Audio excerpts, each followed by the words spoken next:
हरे कृष्णा कृष्णा कृष्णा हरे हरे, हरे राम राम राम हरे हरे। हरे कृष्णा। तो आज हम लोग एक विशेष विषय के ऊपर चर्चा करने वाले हैं, और जो कि आज के इस भागदौड़ के समय में जो हमारे समाज की, हमारे सोसाइटी की जो सबसे बड़ी डिमांड है आज, उस विषय में आज हम लोग चर्चा करेंगे। और वो विषय कौन सा है? वो विषय है पीस, अर्थात शांति। देखिए, आज के इस भागदौड़ के जीवन में अगर कोई व्यक्ति किसी एक विशेष इस विषय की कमी को महसूस कर रहा है, फील कर रहा है, तो वो है जीवन में शांति। आज देखा जाए तो हर व्यक्ति अपने कामकाज में इतना व्यस्त है कि उसको एक दूसरे की ओर ध्यान देने के लिए भी समय नहीं। तो फिर ऐसी परिस्थिति में वो अगर जीवन में शांति ढूंढता भी है तो उसको यहाँ पर किसी भी प्रकार की शांति का अनुभव नहीं होता।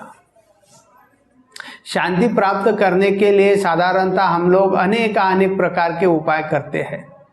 जैसे मान लीजिए कि हम लोग ड्यूटी पे जाते हैं, तो कभी कभी हम लोग साल में 8 दिन के लिए, 15 दिन के लिए छुट्टी ले लेते हैं और सोचते हैं कि अब ये 8-10 दिन, 15 दिन बड़े शांति से जीवन जीऊंगा, शांति से रहूंगा। कोई लोग सोचते हैं कि कहीं घूमने चला जाऊं तो मुझे शांति मिलेगी। कोई सोचते हैं कि बार में बैठ के शराब पीऊं तो शांति मिलेगी। कोई सोचता है कि मूवी देखने जाऊंगा तो वहां पे जाके मैं शांति प्राप्त करूंगा। ऐसे अनेक प्रकार के उपाय हम लोग करते रहते हैं, परंतु रिजल्ट क्या है? रिजल्ट अल्टीमेटली वही है कि हमारी स्थिति वैसी ही है, इसमें कोई भी परिवर्तन नहीं आया है। तो ऐसे नाना प्रकार के उपाय जो हम लोग जीवन में शांति प्राप्त करने के लिए करते आ रहे हैं, तो उससे हमें ये सीख मिलती है कि इन उपायों के द्वारा, इस टेम्पररी उपायों के द्वारा हमें आज तक वो शांति प्राप्त नहीं हुई जिसकी हम लोग खोज कर रहे हैं। तो फिर निश्चित रूप से हमारे उपायों में कुछ ना कुछ कमी होनी चाहिए। जो उपाय हम लोग शांति प्राप्त करने के लिए कर रहे हैं, उसमें निश्चित रूप से कुछ ना कुछ कमी है, या फिर हो सकता है वो उपाय ही किसी काम का ना हो। तो हमने अपने अपने स्वभाव से, अपने अपने बुद्धि के अनुसार अनेक प्रकार के उपाय करके देखे हैं और कर रहे हैं। तो आज हम लोग श्रीमद् भगवत गीता में भगवान क्या कहते हैं उस विषय में सुनेंगे। भगवान भगवत गीता के दूसरे अध्याय में इसी विषय को लेकर बता रहे हैं कि एक व्यक्ति को जीवन में शांति कब और कैसे प्राप्त होती है। इस विषय में बड़ा ही सुंदर वर्णन करते हैं। भगवान कह रहे हैं कि विहाय कामान ये सर्वान पुमान चरति निस्पृह निर्ममो निरहंकार स शांतिम अधिगच्छति। क्या प्राप्त हो रहा है? शांतिम अधिगच्छति। तो श्लोक का सार यह है कि जीवन में शांति किस प्रकार से प्राप्त होती है, और उसका उपाय भगवान ने क्या बताया? विहाय कामान ये सर्वा। क्या बोल रहे भगवान यहाँ पर? कि जो कामनाएं हैं, अर्थात जो इच्छाएं हैं, उन इच्छाओं का त्याग करना पड़ेगा। ये भगवान ने हमें उपाय बताया है। अगर ये हमें जीवन में शांति चाहिए, यदि जीवन में शांति प्राप्त करना है, तो क्या करना पड़ेगा? तो भगवान कहते हैं कि विहाय कामान ये सर्वान, समस्त प्रकार की कामनाओं का, समस्त प्रकार की इच्छाओं का त्याग करो, तभी जाकर शांति प्राप्त हो सकती है। अब देखिए, भगवान ने हमें उपाय भी बताया, तो कैसे उपाय बताया? वास्तविकता में जब हम अपने आप को देखते हैं, अपने जीवन को देखते हैं, तो हमारे जीवन का मूल उद्देश्य ही यही है कि इच्छाओं की पूर्ति। हम लोग सब जीवन में क्या रहे, दैनंदिन जीवन में क्या करते हैं? हमारी छोटी छोटी इच्छाएं रहती है, उसी इच्छाओं को पूरा करने के लिए हम दिन भर भागदौड़ करते रहते हैं। और भगवान कहते हैं शांति प्राप्त करना है तो इन इच्छाओं को त्यागना पड़ेगा। अब देखिए, इच्छा के अभाव में जीवन की कल्पना करना भी हमारे लिए संभव नहीं है, क्योंकि हमारा जीवन ही इच्छाओं की पूर्ति के लिए है। उसी प्रकार से हम व्यापन कर रहे हैं, और इच्छा के बिना जीवन जीना, ये उपाय कैसा है? और विशेष रूप से हमारे जैसे कलियुग के जीवों के लिए, मंदा सुमंद मतया मंदो भाग्या ही उपद्रुता, ये तो हमारे अलंकार है। श्रीमद् भागवतम में कलियुग के जीवों के लिए क्या कहा गया है? प्रायेण अल्पायुष सभ्य कलो अस्मिन युगे जना मंदा सुमंद मतयो मंद भाग्या ही उपद्रुता। हम लोग कैसे हैं? हमारा आयुष्य जो है अल्प है, कम है। कोई 40 साल में अटैक आके मर रहा है, कोई 50-60 तक चलता है, ज़्यादा से ज़्यादा 70-80 तक जाता है। साथ में हमारे बारे में हम आलसी है, हाँ, हम लोग पथभ्रष्ट है, मंदा सुमंद मतया मंद भाग्या, अभाग्य है, उपद्रुता, सदैव वो विचलित है। ये हमारी अवस्था है। एक तो आलसी है, दूसरी बात अभाग्य है, तीसरी बात विचलित है, चौथी बात पथभ्रष्ट है, और साथ ही साथ में अल्पायुषी है। अब ये हमारे विशेष अलंकार है कलियुग के जीवों के, और ऐसे में भगवान हमें बता रहे हैं कि शांति कैसे प्राप्त होगी। तो कहते हैं कि समस्त प्रकार की भौतिक इच्छाओं को त्यागना पड़ेगा। अब बताइए कैसे संभव है? प्रश्न ये भी है कि भगवान ऐसा तो कभी उपाय बताएंगे नहीं कि जिसका पालन सामान्य जीव नहीं कर पाएंगे। वो तो व्यवहारिक बात करते हैं हमेशा। तो फिर भगवान ने इतना भयंकर उपाय बताया क्यों?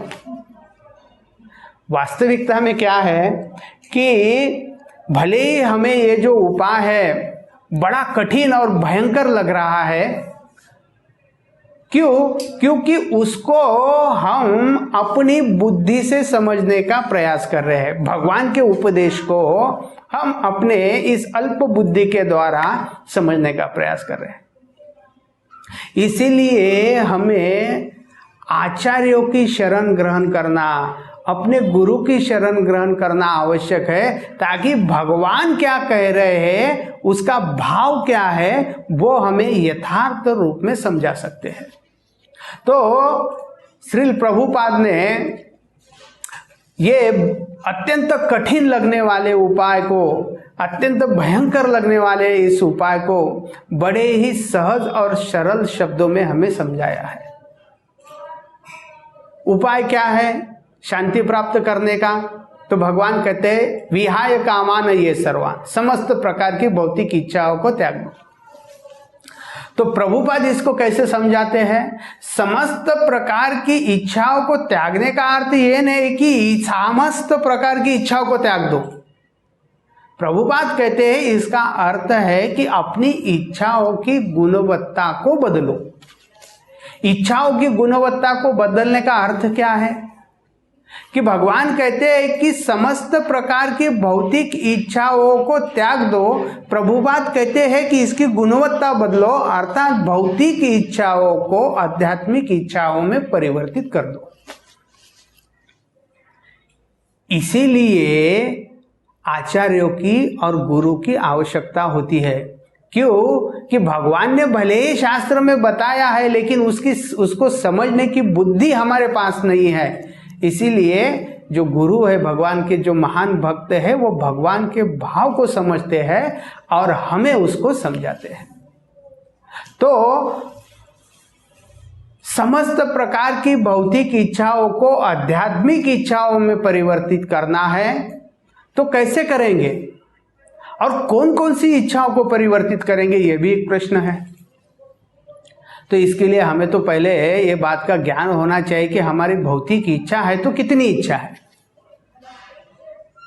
तो कोई व्यक्ति आकाश के तारों को गिन सकता है, उसकी गणना कर सकता है, काउंट कर सकता है, परंतु किसी की इच्छा कितनी है ये अगर उसको बताया जाए कि इसका कैलकुलेशन करके बताओ, तो वो उसमें फेल हो जाएगा। क्यों? क्योंकि इच्छाओं की कोई सीमित संख्या नहीं है, वो असीमित है, अनंत है। एक इच्छा पूरी वो नहीं होती तो दूसरी इच्छा जन्म ले लेती है। इसलिए इच्छाओं का हम लोग काउंट नहीं कर सकते, इच्छाओं की गणना नहीं कर सकते, परंतु मोटा मोटी तौर पर इन समस्त इच्छाओं को हम 4 भागों में विभाजित कर सकते हैं। क्यों? कि जितनी भी भौतिक इच्छाएं हमारी है वो साधारणतः केवल 4 विषयों से संबंधित है। 5वां विषय है ही नहीं हमारी बद्धावस्था में। केवल 4 विषयों से संबंधित ही हमारी इच्छाएं हैं। और वो 4 विषय कौन से हैं? तो आहार, निद्रा, भय और मैथुन, ये 4 ही विषय है। और जितनी भी प्रत्येक विषय से संबंधित उसकी अनंत इच्छा है। और जब हम लोग इन 4 विषयों से संबंधित भौतिक इच्छाओं को आध्यात्मिक इच्छाओं में परिवर्तित करेंगे तो भगवान ने जो उपाय हमें बताया कि विहाय कामान ये सर्वान, वो उपाय सम्यक दृष्टि से फलीभूत होगा। तो चलिए देखते हैं 4 विषयों से संबंधित हमारी इन भौतिक इच्छाओं को हम लोग आध्यात्मिक इच्छाओं में किस प्रकार से परिवर्तित कर सकते हैं। तो पहला विषय है आहार, दूसरा निद्रा, तीसरा भय, चौथा मैथुन। तो पहले आहार के विषय में संक्षिप्त में चर्चा कर लेते हैं। भगवान गीता के 17वें अध्याय में इस आहार के संबंध में बताते हैं कि आहार तु अपि सर्वस्य त्रिविध भवति प्रिय। भगवान आहार के संबंध में यहाँ पर बताते हैं कि जो आहार हमें प्रिय होता है वो आहार 3 प्रकार का होता है। आहार तु अपि सर्वस्य त्रिविधो भवति प्रिय, 3 प्रकार का होता है। वो प्रकार कौन कौन सा है? तो इस भौतिक प्रकृति के जो 3 गुण है, सत्व रजस तम इति प्रकृते गुणाते अस्ते, 14वें अध्याय में भगवान कहते हैं कि इस भौतिक प्रकृति के 3 गुण है। कौन से? सतोगुण, रजोगुण और तमोगुण। और इन गुणों का कार्य क्या है? तो आगे कहते हैं तत निबंधन्ति कौन्तेय, वो क्या काम करते हैं? सत्व रजस्तम इति गुणाते प्रकृते अस्ते तत निबंधन्ति कौन्तेय देहिनम अव्ययम। इस अव्ययी आत्मा को इस शरीर में बांधे रखने का काम ये 3 गुण करते हैं। और इन 3 गुणों का प्रभाव इस भौतिक सृष्टि के प्रत्येक पदार्थ पर पड़ता है। उसी प्रकार अन्न पर भी पड़ता है। और इन गुणों के अनुसार हमारा जो आहार है वो कैसा है? त्रिविध, 3 प्रकार का है। अर्थात सतोगुणी आहार, रजोगुणी आहार और तमोगुणी आहार, ये 3 प्रकार के आहार के विषय में भगवान 17वें अध्याय में गीता के बताते हैं। तो चलिए देखते हैं कि सतोगुणी आहार कौन सा है, रजोगुणी आहार कौन सा है और तमोगुणी आहार कौन सा है, और उसके क्या गुण है, उसके क्या लक्षण है। सतोगुणी आहार के संबंध में भगवान कहते हैं कि आयु, सत्व, बल, आरोग्य, क्या? आयु, सत्व, बल, आरोग्य, सुख, प्रीति, विवर्धना, ये सतोगुणी आहार जो है वो कैसा होता है? ये आयु बढ़ाता है, सत्व शुद्धि बढ़ाता है, बल बढ़ाता है, आरोग्य देता है। आयु, सत्व, बल, आरोग्य, सुख, प्रीति, विवर्धन, सुख और प्रीति को बढ़ाता है। रस्या स्निग्धा स्थिरा हृदा आहारा सात्विक प्रिया। ये कैसा होता है? रसयुक्त होता है, रस्या स्निग्धा, स्निग्ध होता है, स्थिरा, और हृदय यानी हृदय को प्रिय होता है। इस प्रकार का आहार होता है सात्विक, और ये आहार सतोगुणी व्यक्ति को प्रिय होता है। क्या कहा गया है सतोगुणी आहार के संबंध में? कि आयु, सत्व, बल, आरोग्य, सुख, प्रीति, विवर्धना, इनको बढ़ाता है। रस्या स्निग्धा स्थिरा हृदा, ये उसके लक्षण है। और ऐसा आहार जो है वह सतोगुणी व्यक्ति को प्रिय है। फिर रजोगुणी आहार के संबंध में आगे बताते हैं कि कटु, अम्ल, लवण, अति उष्ण, तीक्ष्ण, रुक्ष, विदायिन, आहारा राजसस्य इष्टा, शोक दुख शोक आमय प्रदा। क्या कह रहे हैं इसमें? कटु कड़वा, अम्ल खट्टा, लवण नमकीन, कटु, अम्ल, लवण, अति उष्ण बहुत गर्म, तीक्ष्ण यानी चटपटा, रुक्ष रूखा सूखा, तीक्ष्ण, रुक्ष, विदायिन जो जलाने वाला है। इस प्रकार का आहार जो होता है वो रजोगुणी होता है, और रजोगुणी व्यक्ति ऐसे आहार को पसंद करते हैं। परंतु इससे क्या होता है? तो कहते हैं कि दुख शोक आमय प्रदा, ये क्या करता है? दुख, शोक और रोगों को प्रदान करता है, ऐसा यह आहार है। आगे भगवान तमोगुणी आहार के संबंध में कहते हैं, यत यामम गत रसन पुति पर्युषितम च यत। क्या कह रहे? यात यामम अर्थात खाने से 3 घंटा पहले बनाया हुआ खाना, यात यामम, गत रसेन रसहीन, पुति जिससे दुर्गंध आती है, पुति पर्युषितम सड़ा हुआ, पुति पर्युषितम च यत, उच्चिष्टम अपि च अमेद्यम आहारा तामस प्रिया। झूठा खाना, उच्चिष्टम अपि च अमेद्यम, अमेद्यम यानी अस्पृश्य वस्तुओं से बना हुआ, जैसे मछली, मांस, अंडा, ये जो अस्पृश्य वस्तु है इनसे बना हुआ जो भोजन है वो तामसिक कहा जाता है। अब आहार ये 3 प्रकार का है, और 3 प्रकार के लोगों को ये अलग अलग प्रकार से इसको लोग पसंद करते हैं। सतोगुणी सतोगुणी आहार को, रजोगुणी रजोगुणी आहार को, और तमोगुणी तमोगुणी आहार को। अब ये इस आहार का परिणाम क्या है? तो शास्त्रों में वर्णन आता है कि आहार शुद्धो सत्व शुद्धि, सत्व शुद्धे ध्रुवा स्मृति, स्मृतिर लब्धे सर्व ग्रंथि न विप्रमोक्ष। यहां पर शुद्ध आहार की महत्ता के बारे में बताया गया है। क्या कहते? आहार शुद्धो सत्व शुद्धि। यदि हमारा आहार शुद्ध है तो सत्व की शुद्धि होती है।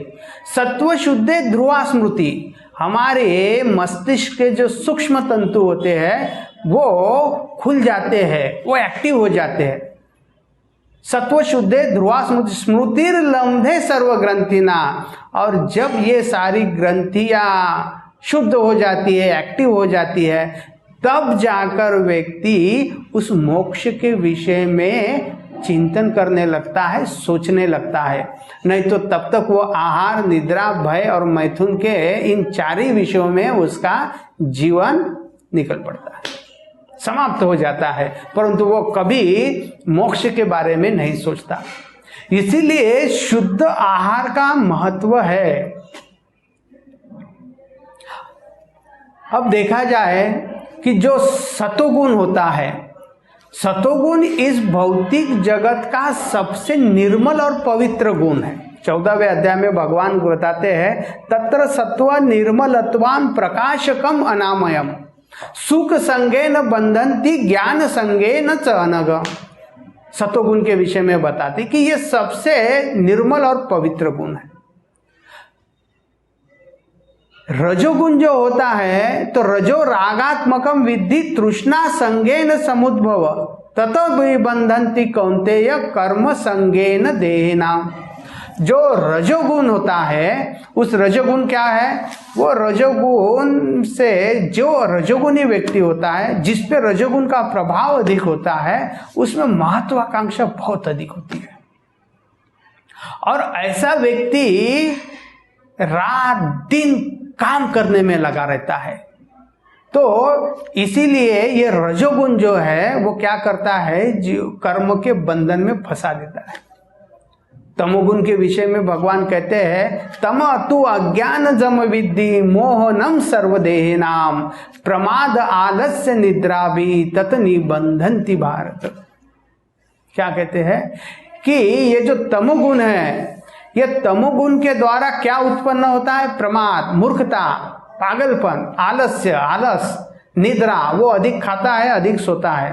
प्रमाद आलस्य निद्रा भी तत निबंधन्ति कौन्तेय, ये उसके बंधन के कारण है। इसीलिए ये तीन गुणों का तीन प्रकार के आहार पर उसका परिणाम भिन्न भिन्न रहता है। और इसीलिए सतोगुणी आहार, शुद्ध आहार लेने के लिए बात कही गई है शास्त्रों में। अब सतोगुण भले ही सबसे शुद्ध गुण है, फिर भी वो गुण है इस भौतिक प्रकृति का, वो भी बंधन का कारक है। इसीलिए शुद्ध आहार का अर्थ ये नहीं कि केवल शाकाहार, फ्रूट, सब्जियां, दाल, चावल, ये जिसको हम लोग शाकाहार कहते हैं, केवल वो आहार भले ही राजसिक नहीं है, तामसिक नहीं है, सात्विक है, फिर भी उसको हम लोग शुद्ध नहीं कह सकते। क्यों? क्योंकि उसमें भौतिक प्रकृति के एक गुण जो है सतोगुण, उसका प्रभाव होता है। और उसको और अधिक शुद्ध करना है तो उसके लिए हमें एक विशेष प्रकार की विधि का पालन करना पड़ता है। क्या करना पड़ता है? साधारणतः हमारे भारत में सभी घरों में भगवान को भोग लगाया जाता है। जो कुछ भी हम लोग घर में बनाते हैं वो भगवान को अर्पण करते हैं। ये परंपरा, ये प्रथा हमारी अनादिकाल से चलती है। उसके पीछे कारण क्या है? उसके पीछे यही कारण है।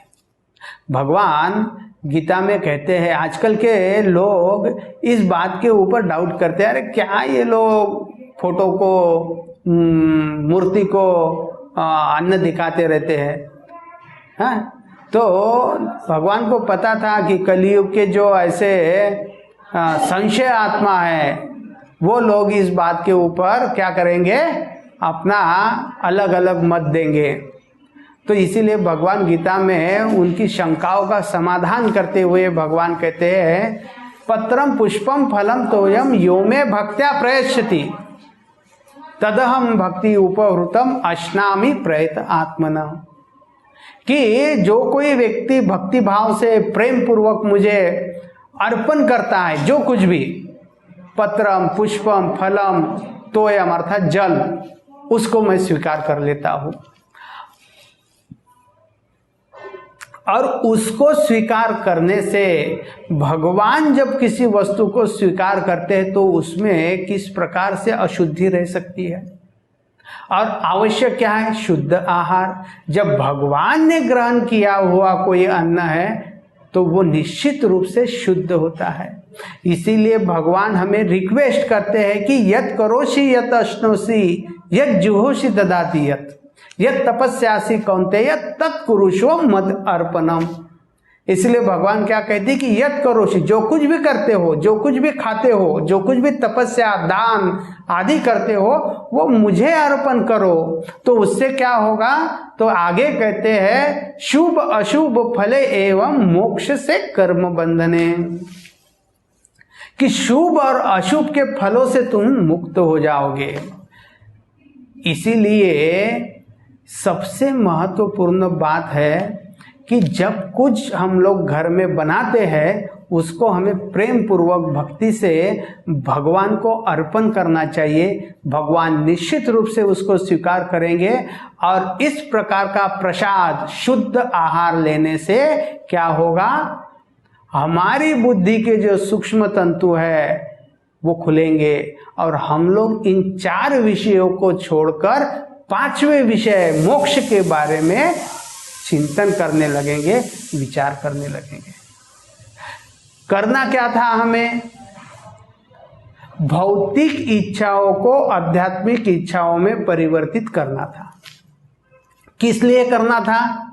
क्योंकि भगवान कहे कि विहाय कामान ये सर्वान, जब तक भौतिक कामनाओं का त्याग नहीं करोगे तब तक शांति नहीं मिल सकती। तो हमें चाहिए जीवन में शांति। तो भौतिक इच्छाओं का त्याग करने की कला प्रभुपाद हमें क्या बताते हैं कि उसको आध्यात्मिक इच्छाओं में परिवर्तित करो। अब हमारी जितनी भी सारी इच्छाएं हैं वो 4 विषयों से संबंधित है, हमने देखा। उसमें से एक है आहार। तो आहार से संबंधित भौतिक इच्छाओं को आध्यात्मिक इच्छाओं में परिवर्तित करने का अर्थ क्या है कि सात्विक भोजन बनाकर भगवान को उसका भोग लगाओ और प्रसाद के रूप में उसको ग्रहण करो। तो आहार से संबंधित जितनी भी भौतिक इच्छा है वो आध्यात्मिक इच्छाओं में परिवर्तित हो जाती है। इस प्रकार से हम लोग भौतिक इच्छाओं से मुक्त हो सकते हैं आहार के संबंध में। अब दूसरा विषय है निद्रा, सोना। शास्त्रों में इस निद्रा की बड़ी भर्त्सना की गई, निंदा की गई है, क्योंकि ये विषय ही वैसा है। निद्रा जो है वो विषय ही ऐसा है। ज्यादातर हमारे जीवन का लगभग किसी किसी के जीवन का तो मेरे ख्याल से 40-50% सोने में चला जाता है। किसी किसी का 30% जाता होगा, लेकिन ज़्यादातर लोग 8 घंटा, कोई 10 घंटा भी सोता है, कुछ 24 घंटे का समय है। अगर 8 घंटा अगर सो रहे तो मतलब 24 घंटे में से 8 घंटा हम लोग क्या कर रहे हैं? सोने में गंवा देते हैं। और वो आवश्यक भी है, देखा जाए तो शरीर के लिए उतनी रेस्ट आवश्यक भी है। अब इस निद्रा से संबंधित हमारी इच्छा को हम आध्यात्मिक इच्छा में कैसे परिवर्तित करेंगे? तो देखिए, जब हम लोग, उसके लिए हमको क्या करना पड़ेगा? किसी भक्त के जीवन को देखना पड़ेगा। जो भक्त है, भगवान की सेवा में रत है, वो क्या करते हैं? ऐसा नहीं कि वो सेवा में रत है तो 24 घंटे सेवा ही करते रहेंगे, ऐसा नहीं। उनका भी शरीर है, उनको भी रेस्ट की आवश्यकता है, उनको भी निद्रा की आवश्यकता है, तो वो भी सोते हैं। परंतु आप अगर देखेंगे भक्तों को, वो सोते हैं तो वो ये प्रयास करते हैं कि मैं बहुत लेट तक न जागूं, जितना जल्दी हो सके उतना मैं सो जाऊं 9-10 बजे तक। क्यों? क्योंकि मुझे क्या करना है? ब्रह्म मुहूर्त में उठकर अपनी साधना करना है।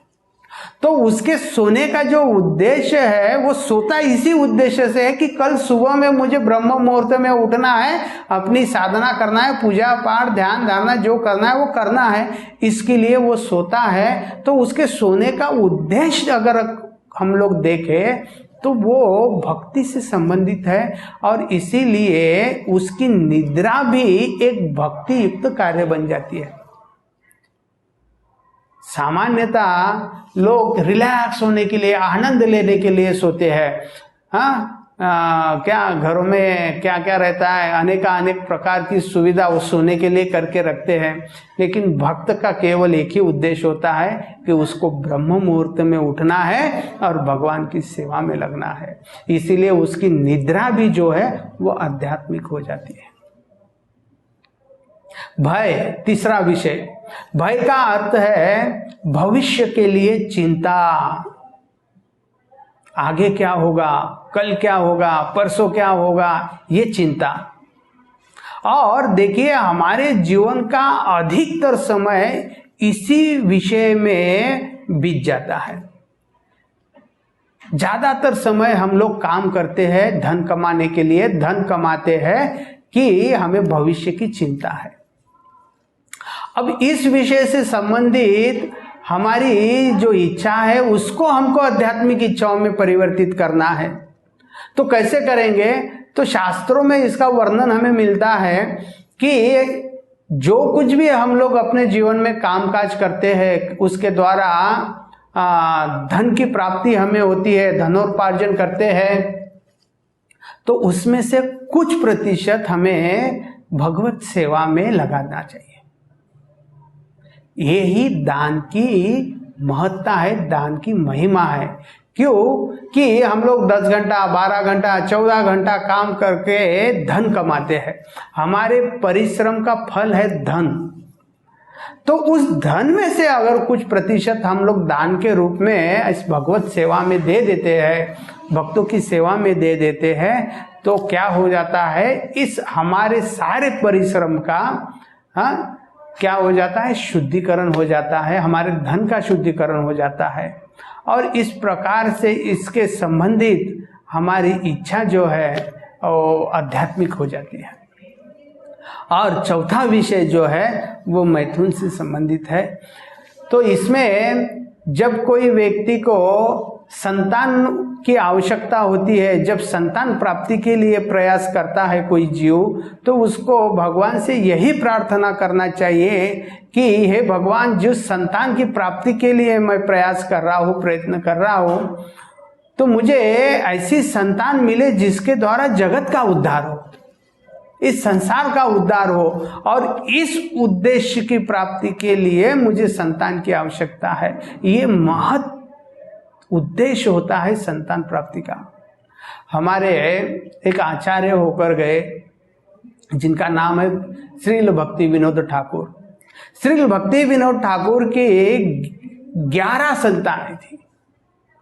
अब बाह्य दृष्टि से अगर देखा जाए तो कोई कहेगा कि अरे आप तो इसे आचार्य कह रहे हैं, इनके तो 11 संतान थी, तो वो तो बाह्य दृष्टि से देखा जाए तो बहुत बड़े भोगी देखते हैं।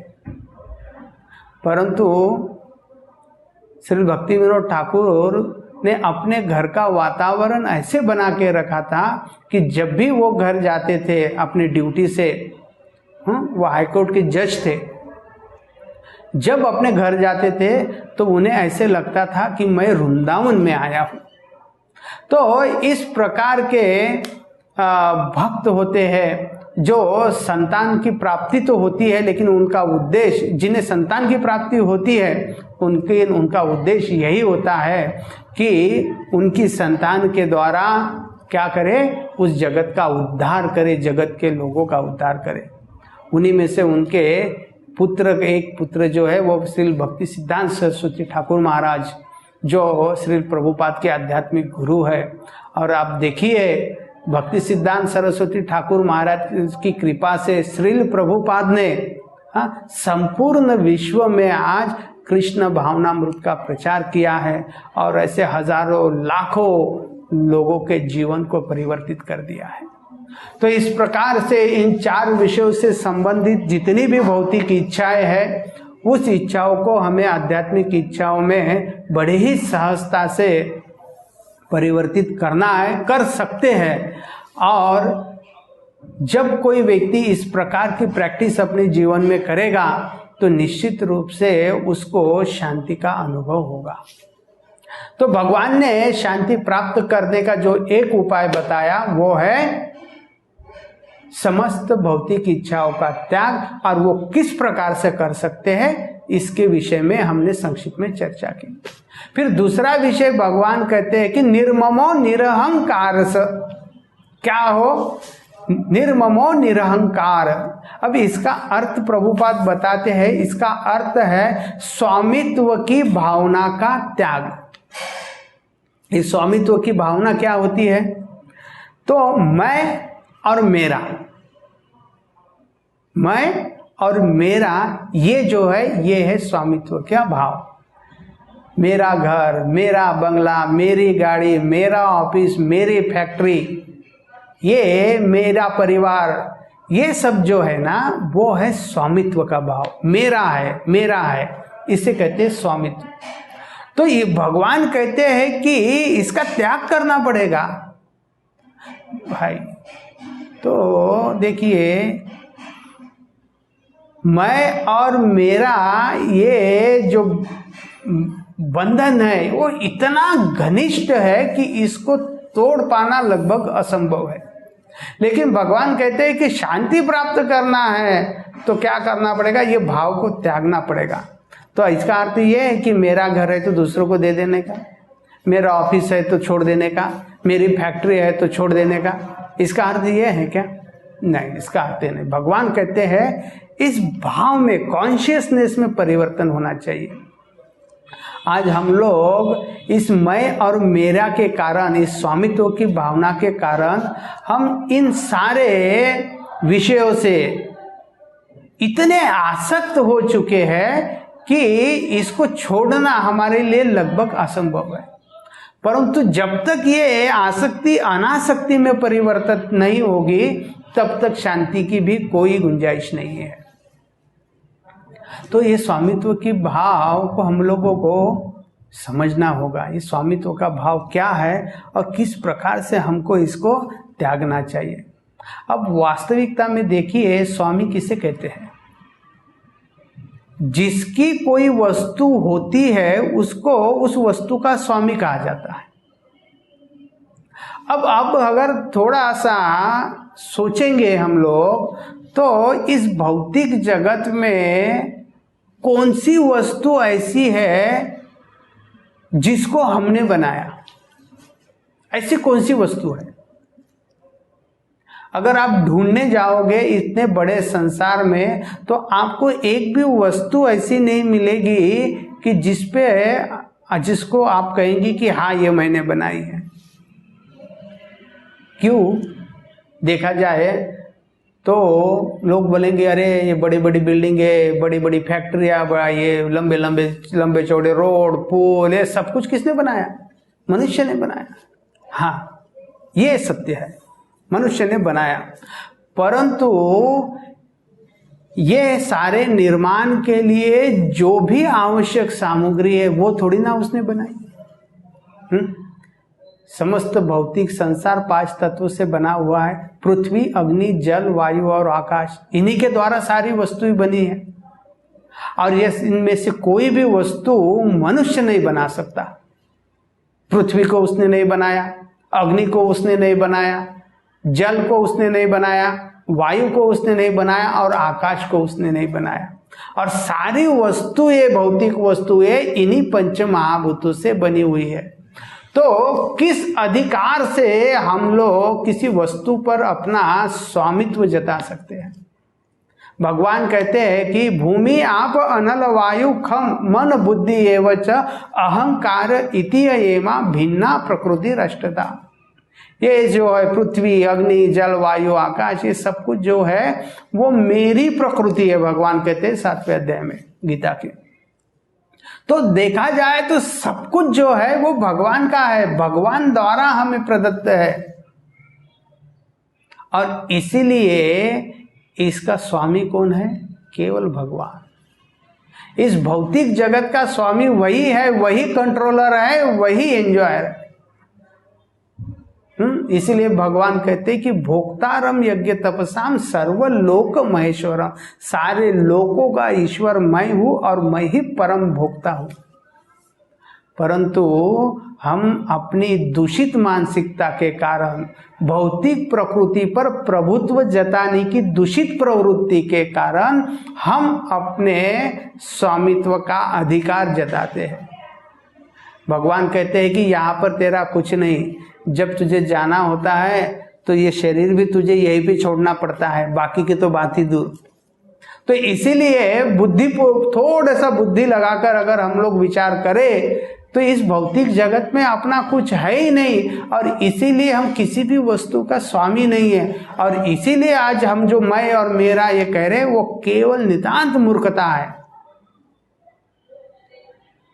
इस प्रकार से अपनी बुद्धि को समझाकर हमें इस स्वामित्व की भाव का त्याग करना चाहिए। उसके लिए भगवान से प्रार्थना करनी चाहिए, क्योंकि ये भाव इतनी सहजता से, इतनी सरलता से नहीं छूटता और ना ही छूटेगा। केवल भगवान और भगवान के भक्तों की कृपा से ही ये छूट सकता है। तो उसके लिए कलियुग के लिए विशेष रूप से सबसे महत्वपूर्ण उपाय शास्त्रों में बताया गया कि हरेर नाम हरेर नाम हरेर नाम ही केवलम, कलो नास्तेव नास्तेव नास्तेव गतिर अन्यथा। केवल भगवान हरि का पवित्र नामों का कीर्तन करो, जप करो, यही एकमात्र उपाय है समस्त प्रकार के बंधनों से मुक्त होने का। तो इस प्रकार से जीवन में शांति प्राप्त करना है। ये सारे टेम्पररी इलाज करके कोई लाभ होने वाला नहीं है, क्योंकि कुत्ते की पूंछ टेढ़ी की टेढ़ी, ऐसी ही हमारी अवस्था है। बहुत सारे उपाय हम लोग करते हैं, लेकिन दूसरे दिन फिर से वही परेशानी, वही अस्वस्थता, हाँ, वही विचलित मन। तो इसलिए उन उपायों से शांति कभी प्राप्त हो नहीं सकती। और वास्तविक शांति को यदि प्राप्त करना है तो भगवान ने ये जो उपाय बताए, उस उपायों को हमारे जीवन में हमें लागू करना होगा, तब जाके हमें वास्तविक शांति की प्राप्ति होगी। बहुत बहुत धन्यवाद। हरे कृष्णा।